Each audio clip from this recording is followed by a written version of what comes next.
السلام عليكم، ازيكم يا شباب؟ اخباركم يا رب دايما بخير. النهارده معانا جهاز هوكس 3 خمسات لوكس. زي ما قلنا لكم امبارح، بعد فتح العلبة هيتم توصيل الجهاز على الشاشة، وهيتم تحديث الجهاز بأحدث السوفت وير وأحدث ملف قنوات، ونعمل ضبط مصنع وإضافة إضافة شبكة الواي فاي المخفية. وهتشوفوا الجهاز على الطبيعة بالإمكانيات بتاعته، بالسيرفرات بتاعته، بكل حاجة. تابعونا. احنا زي ما قلنا يا جماعه، بسم الله ما شاء الله. ده الجهاز، ودي الوصله اللي بتيجي معاه اللي هي المتر. طب ليه جايه معاه وصله متر؟ لان الجهاز ده يا جماعه مش هينفع يستخبى ورا الشاشه زي ما بنعمل مع الرسيفرات الميني. ده اعتبره تحفه فنيه، حاجه كده محترمه. ان شاء الله هنشغله لكم على الطبيعه طبعا. والادابتور وقطعة اليو اس بي او قطعة الواي فاي، انتنة الواي فاي المقدمة من شركة هوكس، والريموت والبطارية. هنوقف معاكم الحين توصيل الجهاز ونشغل الفيديو تاني عشان ما نطولش عليكم. ورجعنا لكم تاني بعد توصيل جهاز فوكس 3 خمسات لوكس على الشاشة، عشان نحدث مع بعض ملف القنوات وملف السوفت وير، وعمل ضبط مصنع وإضافة الشبكة المخفية وشرح السيرفرات اللي عليه. تابعونا. طبعا الجهاز بيجي بالشكل الأنيق ده، لأن ده مش هينفع يستخبى ورا الشاشة يا جماعة. معاه وصلة اتش دي متر، عشان ده اعتبره نظام تحفة فنية. شاشة ليزر بشكل جميل جدا، شاشة زرقاء. هنا تم تشغيل الجهاز.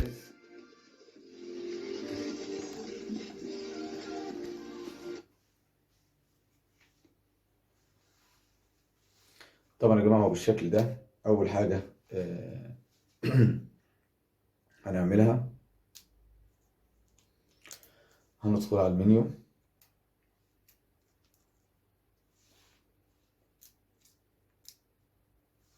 انا طبعا يا جماعه مركب فلاشه في الريسيفر. اول حاجه انا بحب اعملها قبل ما اعمل اي حاجه خالص، اخد نسخه من السوفت وير. انا بسميه السوفت وير الخام للجهاز، يعني اول ما بيجي بيه يعني.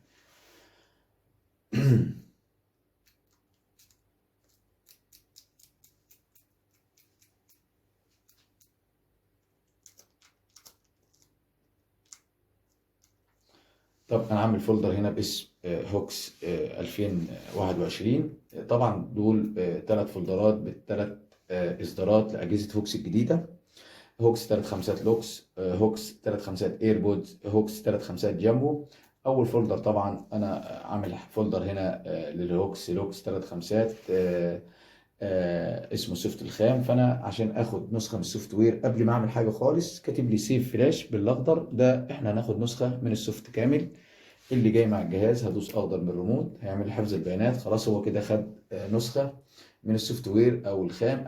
اول ما تفتح الجهاز انا بحب اخد نسخه احتفظ بيها لاي مشكله بعد كده، شحن فلاش اي حاجه، اديله السوفت اللي كان جاي بيه. خلاص هو فلاش دوت بن دي خلاص هو خد كده نسخه من السوفت وير. طيب هنرجع بقى. بعد كده طبعا احنا موصلين قطعه الواي فاي اللي جايه مع الجهاز. هنروح نوصل انترنت الاول، وبعد كده عشان نحدث اونلاين.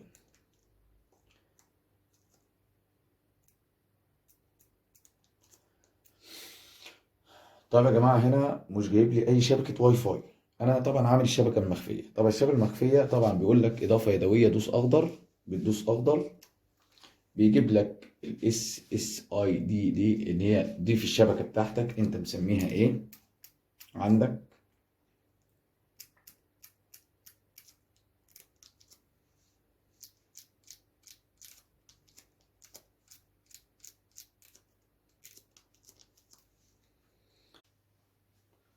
بعد اضافه شبكه الرفاهيه يا جماعه، هنرجع نروح على المنيو، ثم نروح على التحديث، على الابجريد اللي هو التحديث الاونلاين.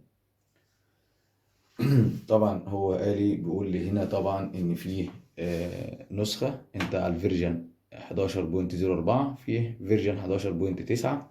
طبعا عشان نحدث يدوي هنختار اول واحده فوق ابجريد مود، دي نختارها يدوي. هنرجع دي طبعا هنخليها طبعا سوفت وير، ده لو هتحدث سوفت وير. لو حضرتك عايز ملف الشفرات بتختار كي، لو حضرتك عايز ملف القنوات اونلاين بتحدث داتابيس. طيب احنا هنختار سوفت وير الاول، ثم هننزل على كلمه بدء وندوس اوكي. هيحدث معانا السوفت وير، وبعد كده يراستر ويفتح معانا. طبعا هنوقف معانا الخطوه دي عشان بس الفيديو ما بقاش كبير، وبعد كده نرجع بعد تحديث السوفت وير. خلاص يا جماعه، هو كده حدث السوفت وير اونلاين. هيتم الرستره.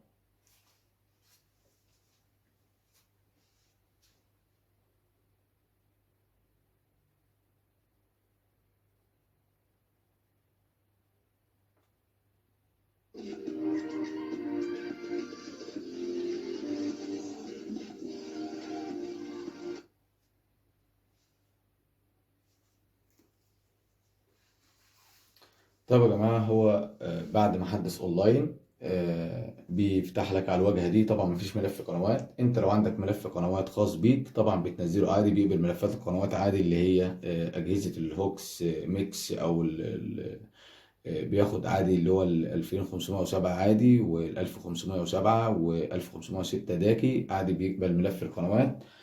هندخل. طيب احنا هنحدث ملف القنوات برضو اونلاين معاكم عشان نبقى مع بعض. ادي هندخل على تحديث، هنخش على تحديث اونلاين. طبعا احنا يا جماعه عشان نحدث سوفت وير اخترنا دي سوفت وير، دي طبعا هنخليها بعد كده هنغيرها، هنخليها داتاباس. ده هيحدث لنا ملف القنوات. هنا بيقول لنا ان هو 6 اقمار عربي وانجليش، هوت بيرد وقاموس واسترا والتركي طبعا هو الملف القنوات محمود الحديدي. الف شكر للاستاذ محمود الحديدي، بصراحه عامل شغل كبير جدا في ملفات القنوات لاجهزه هوكس. هننزل على كلمه بدء وندوس اوكي. هيتم تنزيل ملف القنوات اونلاين.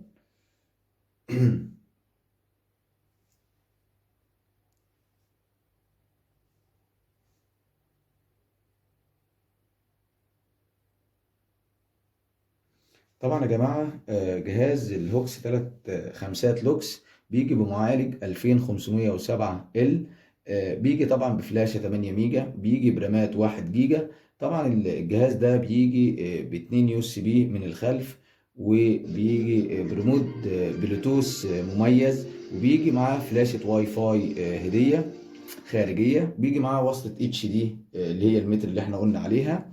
وطبعا يا جماعه الاجهزه دي او اجهزه هوكس بتيجي ببورده كبيره مختلف خالص عن اجهزه اي. طبعا هو طبعا دلوقتي نزل ملف القنوات هنستعرضه معاكم.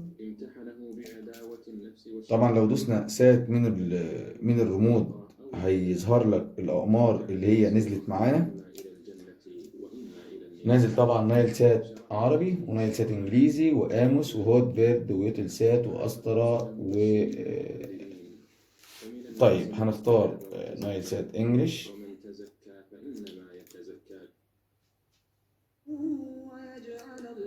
صدق الله العظيم.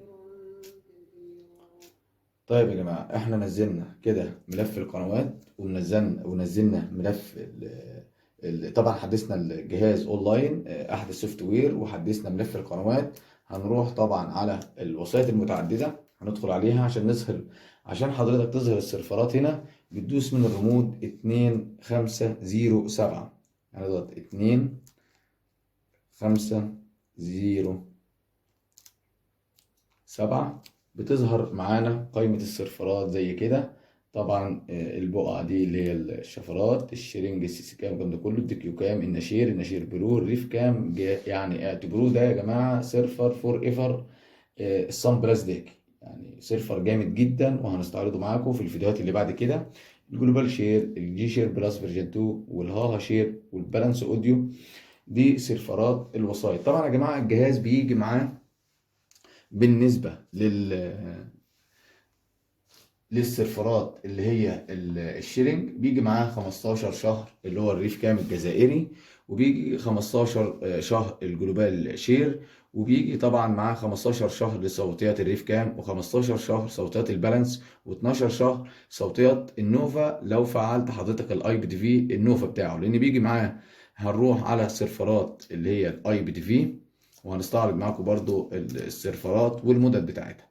طيب يا جماعه، هو بيجي معاه طبعا السيرفرات الاي بي دي في اللي جايه مع الجهاز هيجي معاه 12 شهر نوفا اي بي دي في، و12 شهر بالانس اي بي دي في، و12 شهر هولك الاي بي دي في الجزائري، و15 شهر اللي هو الايكو الاردني، وهيجي 15 شهر اللي هو الاون 75 اي بي دي في ده الفلسطيني. ده سيرفرات متنوعه، سيرفرات مصرية، وسيرفرات طبعا جزائرية وفلسطينية وأردنية. طبعا يا جماعة في ناس قالت على السيرفرات دي إن هي مش هتتناسب مع النت المصري. لا، السيرفرات دي أثبتت النهاردة في ماتش مانشستر وليفربول ثبات تام، مفيش أي تقطيع، مفيش أي حاجة متناسب مع النت المصري.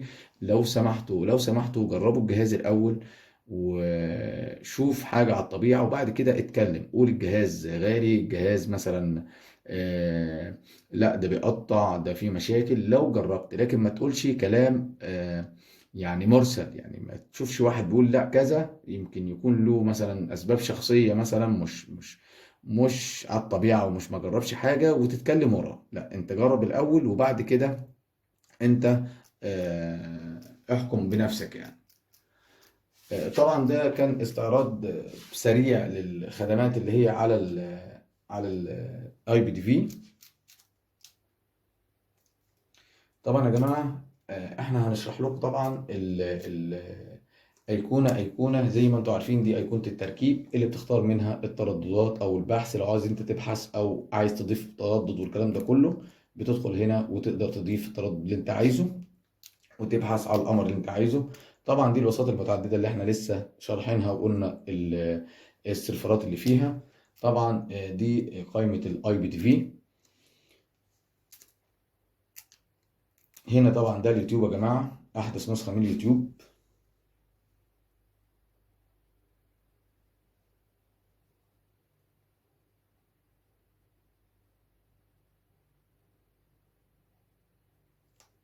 طب نرجع منه دلوقتي.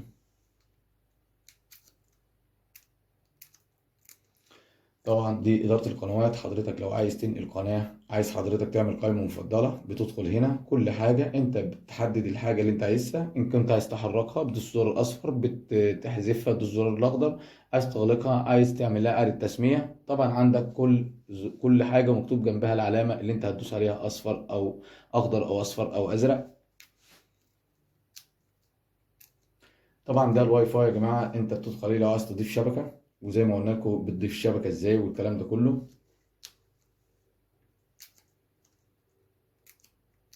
طبعا الاعدادات اخرى دي يا جماعه، هنا انت بتختار طبعا بتحدد من هنا الزراير اللي عندك، اللي هو الاحمر والاخضر والاصفر والازرق، ان هم يشتغلوا ايه بالظبط. انا دايما بحب الزرار الاصفر ده اختاره، مثلا اكس كام او اي بي تي في مثلا، او اي حاجه بختاره من هنا. وبيكون معايا مختصر من بره خالص. طبعا الفونت لو انت عايز تغير الخط بتاع الجهاز، عايز تكبره عايز تصغره. الليد طبعا الشاشة اللي هي الخاصة بالعدسة الرقمية، لو عايز تزودها عايز تقللها. طبعا احنا يا جماعة كان يفضل طبعا بعد التحديث السوفت وير ان احنا نعمل اعادة ضبط مصنع. طيب احنا لما ندخل اعادة ضبط المصنع زي كده، يفضل ان احنا نعمل سوبر فاكتوري، اللي هو يعني ده خدمة جديدة منضافة عشان يعمل لك اعادة ضبط مصنع للجهاز كله من كل حاجة. طيب أنا هعمل ضبط مصنع دلوقتي، بيطلب مني الباسورد اللي هو 4 أصفار.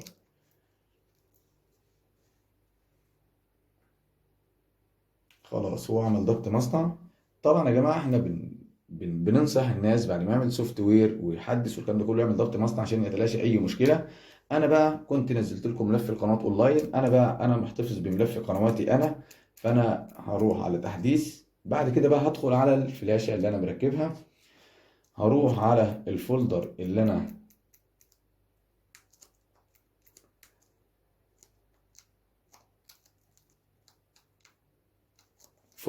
مجهزه، مثلا اللوكس. هنزل على ملف القنوات،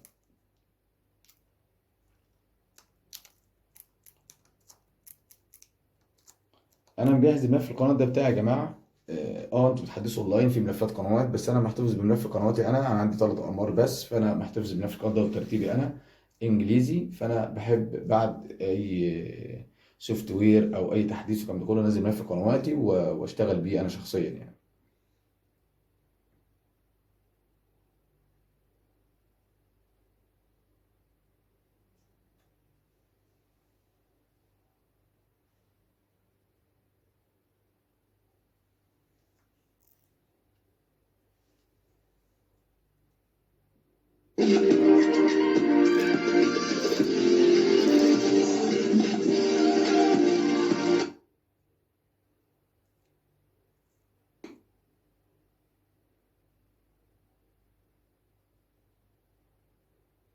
من الموقف أنا أستغرب من أن كل هذه الأسماء الكبيرة في الإدارة الأمريكية لا تستطيع أن تستشرف ما من الممكن أن يخبئه لها طيب هذه التدريبات سيد إيهاب لماذا تأتي في هذا التوقيت تحديدا يعني، ولماذا تم اختيار هذه البقعة الجغرافية؟ طبعا بقعة مهمة جدا، يعني دائما القوى الكبرى إن الله كان عليا كبيرا.